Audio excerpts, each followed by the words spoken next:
All right, everyone. So you should all go watch the Joe Rogan podcast from last night with Tim Pool. He did a great job with Twitter CEO Jack Dorsey and Twitter's chief legal officer Vijaya Gad. It was over 3 hours long, so obviously I'm not going to talk about everything, but it was just great and frankly entertaining to watch the CEO of Twitter in a face-to-face conversation, having all of these ridiculous bannings, suspensions, and tweet deletions that have been directed to people more on the right than on the left. It was great to see their responses, which were rather minimal or somewhat befuddled. It seemed rather obvious that they were caught with their pants down. For example, someone can be banned for simply tweeting "learn to code," whereas you've got Kathy Griffin outwardly and mistakenly saying the Covington kids were throwing up Nazi signs. Coincidentally, those kids in their school were threatened with violence and arson. Not a huge stretch to say she may be culpable for that in some sense. And she deleted that tweet after I think she was probably very embarrassed when it came out that she was absolutely wrong. Or you have Antifa members openly calling for violence, and they're still around. Twitter hasn't really done much about them at all.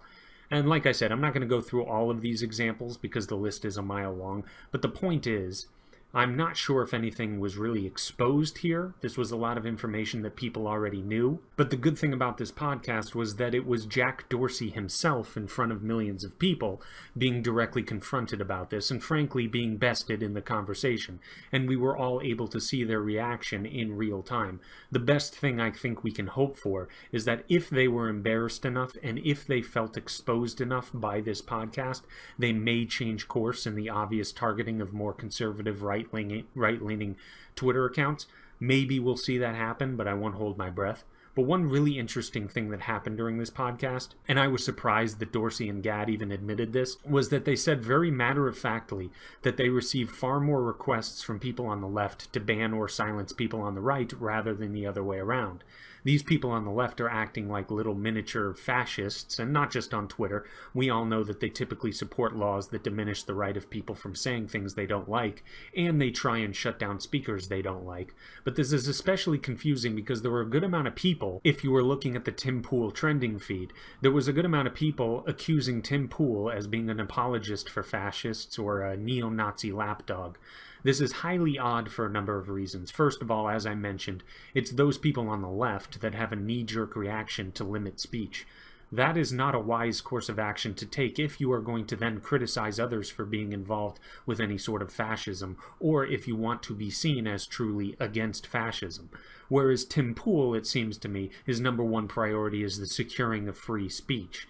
That's it. That's generally not a goal of fascists. I mean, I've known the name Tim Pool for a long time, but I've never watched his content until maybe about 2 months ago or so, and I've watched a lot of content since then of his, and the vast majority of it I think is fantastic, and this is despite me disagreeing with what seems to be many of his views. I know he's in favor of some form of minimum wage. I know that he liked Bernie Sanders, although I think the kissing of the DNC's feet put him off of Sanders a bit.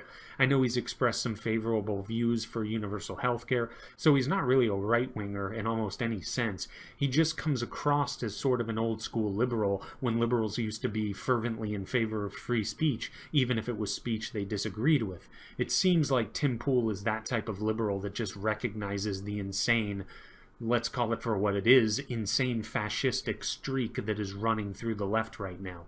I think he recognizes it and he's calling it out. And it was great to see him call out the CEO of Twitter for acting as one of those censors. So like I said, maybe we'll see something change at Twitter. Probably not. But regardless, Gab, Minds, and Gab's Dissenter are all viable alternatives if Twitter continues down this crazy hole of censorship that they've been digging. But anyway, you should seriously go watch all 3 hours of that podcast. It was really fantastic. And not that I think there was much question over whether Twitter was politically guided in their enforcement of their policies, but after watching this, there really is absolutely no more question whatsoever. They are certainly politically motivated. But that's all for now. Please like and subscribe because that would be so nice of you. And see you later.